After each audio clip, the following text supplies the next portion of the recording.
ان لوگوں نے کہا کہ اے ذوالقرنین،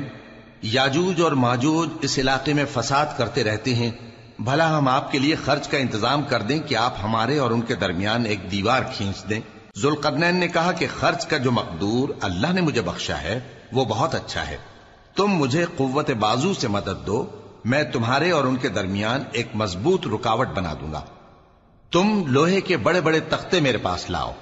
چنانچہ کام جاری کر دیا گیا، یہاں تک کہ جب اس نے دونوں پہاڑوں کے درمیان کا حصہ برابر کر دیا اور کہا کہ اب اسے دھوکو، یہاں تک کہ جب اس کو دھونک دھونک کر آگ کر دیا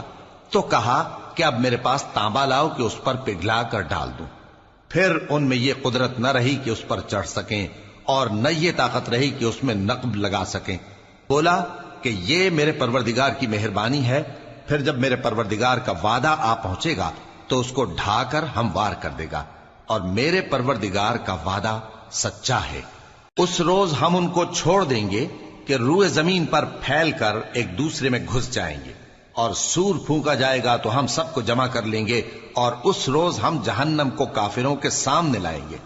جن کی آنکھیں میری یاد سے پردے میں تھیں اور وہ سننے کی طاقت نہیں رکھتے تھے۔